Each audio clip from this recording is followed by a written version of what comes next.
안녕하세요. 얼마 전 이혼한 30대 초반의 여자입니다. 저보다 2살 많은 남편과는 지인의 소개로 만났습니다. 당시 남편은 중소기업을 다니는 평범한 회사원이었어요. 저는 가죽 공방을 운영하고 있었고요. 남편의 순수하면서도 적극적인 애정 공세에 제가 마음의 문을 열게 되면서 연애를 시작하게 되었지요. 마냥 달달한 사랑만 주고받을 것 같았지만 막상 연애를 시작하고 나니 현실은 드라마와 완전히 다르더라고요. 특히 데이트 비용에 있어서는 더욱 그랬습니다. 드라마에서는 남자 주인공들이 아빠 미소를 지으며 신용카드를 착착 긁잖아요. 하지만 남편은 달랐습니다. 메뉴판을 보며 눈알을 굴리고 특히 회전초밥집에서 있었던 일은 지금도 머릿속에서 떠나질 않네요. 회전초밥집에 가면 그릇마다 가격이 다르잖아요. 저는 어차피 양이 작아서 많이 먹지도 못하고 그래서 기왕 한 접시를 먹더라도 가격은 생각하지 않고 먹고 싶은 맛으로 골라 먹습니다. 특히 저는 장어를 좋아하기 때문에 장어만 3-4접시 먹고 끝내는 일도 허다해요. 그날도 저는 평소처럼 장어초밥이 올려진 접시를 들었는데 남편이 한다는 소리가 자기가 산다니까 혹시 비싼 것만 골라 먹는 거냐입니다. 근데 그 목소리가 농담을 하는 게 아니라 정말 짜증이 가득했습니다. 저 한 접시 먹는 동안 자기는 4접시는 먹어놓고 그딴 소리를 하면서 눈치를 주니까 기분이 팍 상하더군요. 다른 사람들 앞에서 얼굴 붉히기 싫어 차오르는 화를 누르며 간신히 식사를 마쳤습니다. 저는 오기로 종류에 상관없이 가장 비싼 그릇으로만 5접시를 먹고 나왔어요. 그리고는 계산도 제 거만 따로 했습니다. 그러자 남편이 저더러 더치페이는 그렇게 하는 게 아니랍니다. 나온 금액을 정확히 인원수대로 나눠서 내는 거라나요. 황당해서 제가 당신은 20접시 가까이 먹고 나는 겨우 5접시 먹었는데 내가 왜 당신 것까지 내줘야 하냐고 더치페이 뜻 모르냐고 크게 한바탕 싸웠습니다. 이후로 집에 돌아오면서 이 남자하고는 완전히 끝났다고 생각했네요. 하지만 저는 멍청하게도 남편과 극적으로 화해하게 되었습니다. 다음날 남편이 제 공방으로 찾아와서는 어제는 자기가 좀 심했던 것 같다면서 그런 상황에 저처럼 재치있게 대처하는 여자는 처음이었답니다. 똑똑하고 논리적이라며 저를 한껏 치켜세우더라고요. 다른 여자들은 자기 주머니 털어먹을 생각만 했었는데 저는 특별한 것 같다고요. 부끄럽게도 저는 남편과 소개팅을 하기 전까지 여중여 고여대를 나와 연애는커녕 짝사랑도 해본 적 없는 모태솔로였습니다. 변명이 될지는 모르겠지만 그 당시 저는 남편이 절 칭찬하고 있다고 생각했습니다. 바보같이 남편의 궤변에 넘어가 쌓여있던 화도 불편했던 마음도 어느새 풀어져 버렸어요. 게다가 사귀는 내내 남편은 남녀평등을 귀에 딱지가 않게끔 주장해왔습니다.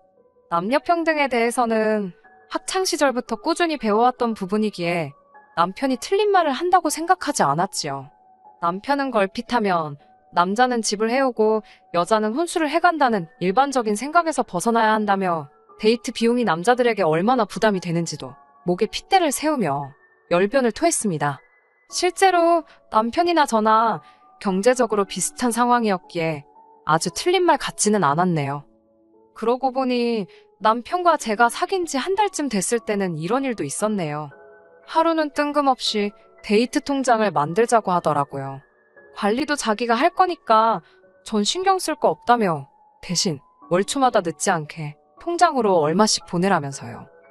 지금 생각해보면 솔직히 정말 치사했어요. 요즘 중고등학생들도 저와 남편처럼 돈을 쓰진 않았을 거예요. 저희는 통장 안에 있는 돈으로만 데이트를 하고 하물며 기념일이나 생일마저 그 예산에 맞춰서 해결하면서 정말 동등하게 연애를 했거든요. 아무튼 이런 남편이었으니 결혼도 당연히 반반 결혼을 하게 되었습니다.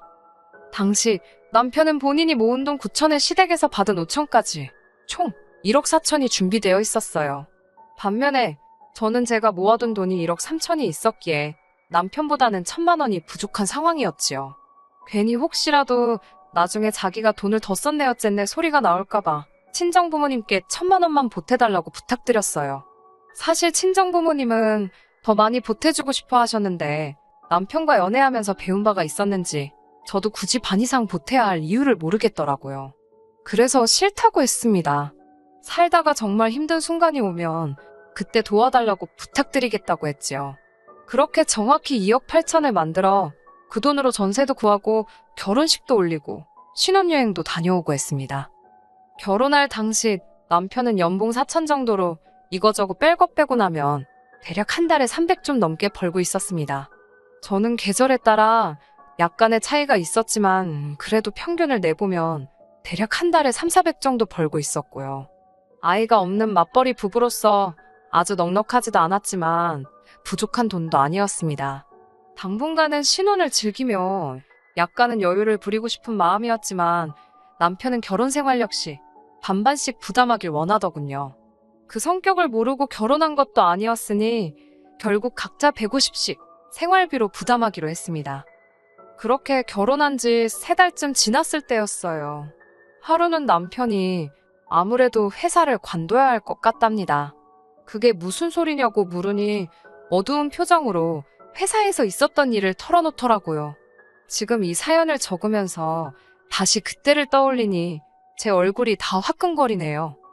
그날은 대청소를 했던 날이었어요. 얼마 전부터 자꾸 집에 개미가 보여서 무척 신경이 쓰였거든요. 도대체 이 개미들이 어디서 나오나 하고 따라가 보니 아니나 다를까 남편 방이 문제였습니다.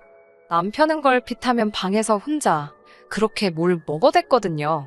서랍을 열어보니 어디서 사왔는지 온갖 과자들이 가득 있었습니다. 이번에도 혼자 숨겨놓고 먹은 걸 보니 얄밉기도 하고 동시에 짠돌이 주제에 간식도 종류별로 많이도 사다 놨다 싶더라고요. 심지어 평소에 잘 마시지도 않는 믹스커피에 비타민 음료까지 있는 건 좀 의외였지만요. 하지만 간식의 출처를 알게 된 저는 정말 충격과 수치스러움에 당장이라도 자리에서 쓰러질 것만 같았습니다. 그 모든 간식들이 남편이 일하는 회사 사무실 탕비실에서 가져온 거라네요. 집에 오기 전에 한 주먹씩 챙겨서 가져왔답니다. 제가 어이가 없어서 간식이 먹고 싶으면 사 먹으면 되지. 그걸 왜 챙겨왔냐고 따지니까 영양가도 없는 간식을 자기 돈 주고 사 먹기가 싫었다나요? 그러면서 꽤나 논리적인 척 한다는 소리가 자기가 남들보다 과잣값만큼은 일을 더 한다며 억울하답니다. 저 인간이 떠드는 게 말인지 막걸리인지 한숨이 나오더라고요.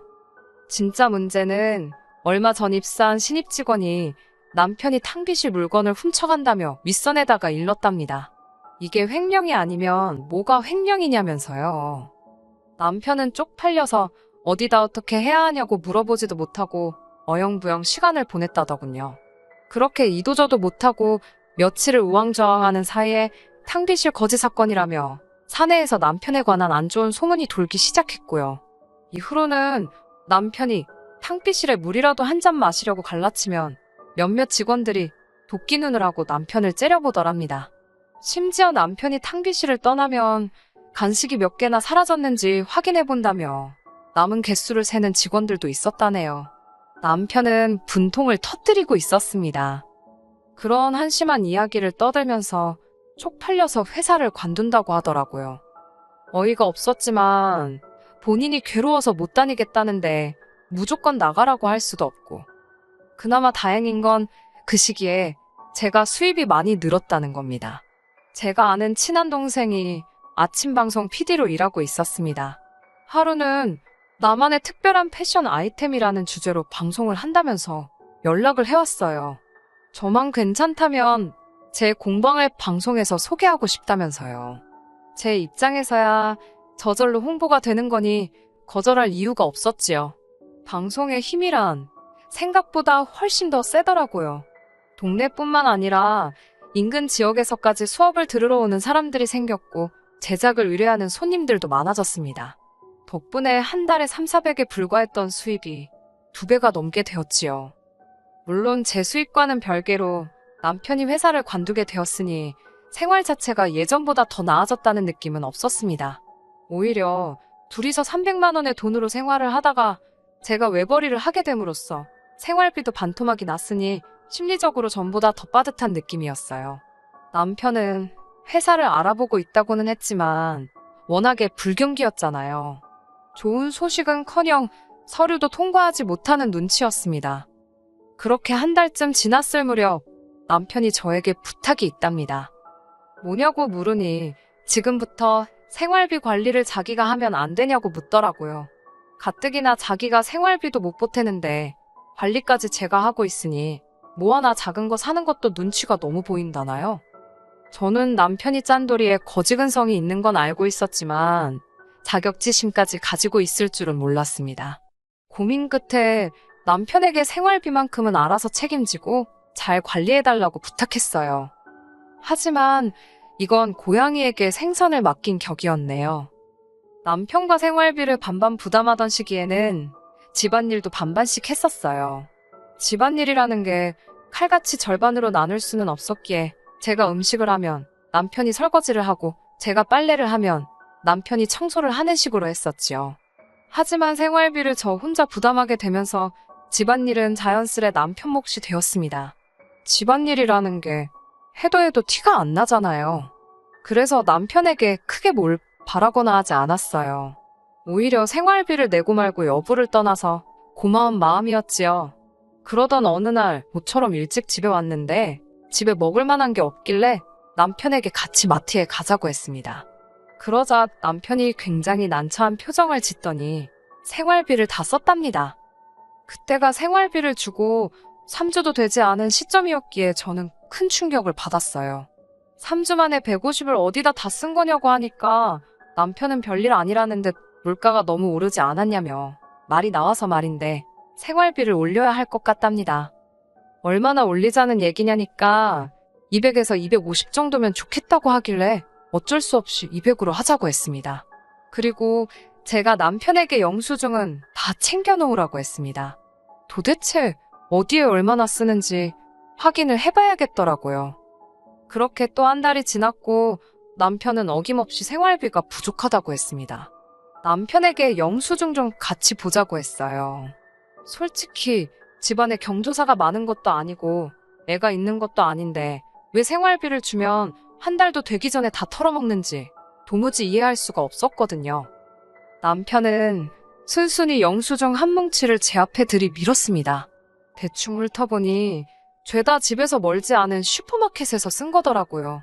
품목도 소고기, 돼지고기, 뭐 할 것 없이 다양했고요. 영수증을 보고 나니 이 상황이 더욱 이해가 되지 않았습니다. 거의 일주일에 두세 번은 꼭 마트에 다녀왔던데 왜 냉장고가 비어있는 건지 음식을 해먹은 흔적이 없는 건지 남편에게 물으니 자기가 점심때 혼자 다 해먹었답니다. 워낙에 식탐이 많은 사람이긴 하지만 솔직히 너무한다 싶더라고요. 그렇다고 치사하게 먹는 걸로 뭐라고 하기도 그렇고. 그리고 며칠 뒤 집으로 돌아오는 길에 우연히 남편을 만났습니다.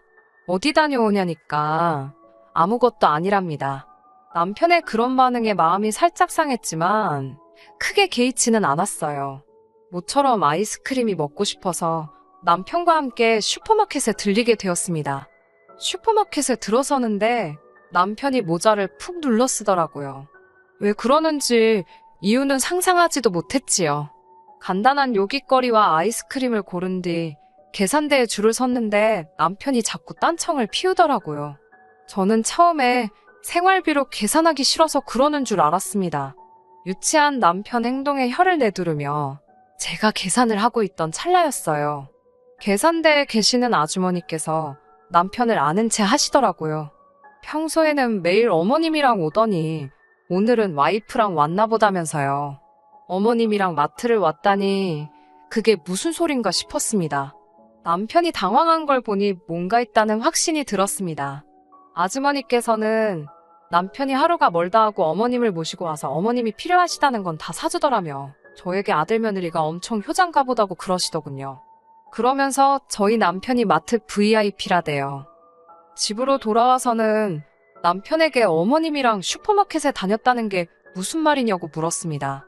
그러자 남편은 그 아줌마가 뭘 잘못 봐도 한참 잘못 본 거라며 오리발을 내밀더라고요. 제가 한번 차량 슈퍼마켓에 뭐가 찍혔는지 물어볼 거냐며 증거를 찾아서 코앞에 들이밀어줘야 되냐고 따져 물었습니다. 그러자 남편도 더는 감추기가 어렵겠다 싶었는지 배째라는 식으로 그랬는데 어쩔 거냐대요. 솔직히 아들이 어머님 장 좀 봐드릴 수 있습니다. 제가 화가 나고 이혼까지 결심하게 된 건 단순히 남편이 어머님 대신 계산을 해서가 아니에요. 남편이 어머님의 장을 봐드린 이유가 어이가 없었기 때문입니다. 남편은 어머님이 당신이 필요하신 걸 고르시면 저희 생활비 카드로 결제를 한 뒤 어머님께 현금을 받아 챙겨오고 있었답니다. 한마디로 카드깡을 하고 있었던 거예요. 다 커서도 부모님께 손 벌리는 자식들이 있다는 이야기는 들어봤지만 부모님과 짜고 카드깡을 하는 다 큰 자식 이야기는 들어본 바가 없습니다. 황당하고 어이가 없어서 도대체 무슨 생각으로 그런 일을 한 거냐니까 자기가 집안일을 하는데 제가 알아주지도 않는 것 같고 그래서 셀프로 자기 몫을 챙겼답니다.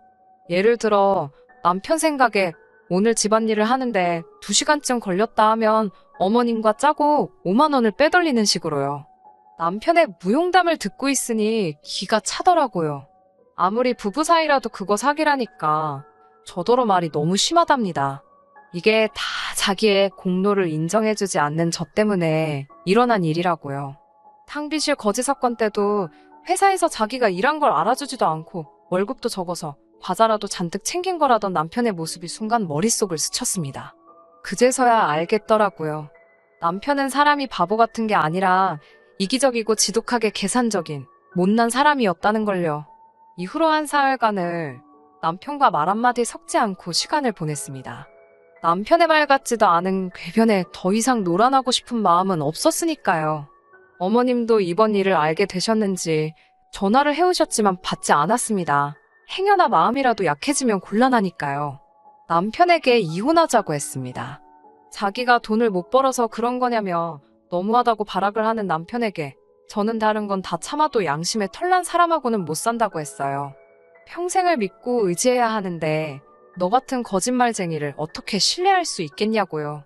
하지만 남편은 자기가 한 행동들이 거짓말도 아니고 사기도 아니라 생각했습니다. 이 모든 건 자기를 알아주지 않는 다른 사람들 때문에 생긴 결과라면서요. 어머님의 태도도 가관이었습니다. 저더러 남편 귀를 그렇게 죽여놓으면 좋냐면서 뜬금없이 왜 당신 용돈은 안 주는 거냐고 따지시더라고요. 아들이 못 주게 되었으면 며느리가 알아서 줘야 되는 거랍니다. 남편의 뻔뻔함과 염치 없음이 어머님으로부터 나왔다는 걸 알겠더라고요. 하긴 어머님이 제정신이셨으면 남편의 카드깡을 도와줄 리도 없으셨겠지요. 결국 남편과는 이혼하게 되었습니다. 악담을 퍼부으면 말이지요. 어머님께는 자식 농사 지금이라도 다시 지으셔야 하는 거 아니냐고 아들 농사는 완전히 망하신 것 같다 했네요. 지금 다 갈아엎고 새로 농사 짓자니 너무 늦은 건 아니냐고요. 며느리가 시애미 약 올린다고 어머님이 거품을 무시던걸요. 남편도 저한테 말 조심하라길래 너는 손버릇이나 고치라고 써붙였습니다. 이혼을 하고 얼마 지나지 않았을 무렵 남편에게서 연락이 왔습니다. 어떻게 하면 자기를 다시 받아주겠냐고 묻더라고요. 가진 건 뭣도 없으면서 고개 빳빳한 건 여전하대요. 남편에게 혼자 살다 죽어 문드러져도 너랑은 안 산다고 한껏 비웃어줬습니다. 너가 나라면 회사 비품 훔치는 것도 모자라서 마누라 돈 삥땅 쳐서 엄마 돈 뜯어가는 사람하고 다시 시작하겠냐고 따지니 지도 할 말이 없는지 조용히 입을 다물더라고요. 알뜰한 살림꾼과 거지근성은 서로 완벽하게 다르면서도 종이 한 장 차이밖에 나지를 않네요. 그 짠돌이 기질이 적어도 허투루 돈을 쓰지 않을 거라 생각을 했는데 이렇게 다 알고 나니 자기가 번 돈은 아깝고 제가 번 돈은 맘대로 써도 된다고 생각을 했나 봐요. 당분간은 머리 아프게 누굴 만나서 스트레스를 받고 그렇게 살고 싶지 않습니다. 만나게 되더라도 제발 정신적으로 성숙하고 양심을 지키는 사람을 만날 수 있으면 좋겠네요. 끝까지 들어주셔서 감사합니다. 오늘의 사연은 여기까지입니다. 구독과 좋아요, 알람 설정 부탁드리고 더 좋은 사연으로 다시 찾아뵙겠습니다. 감사합니다.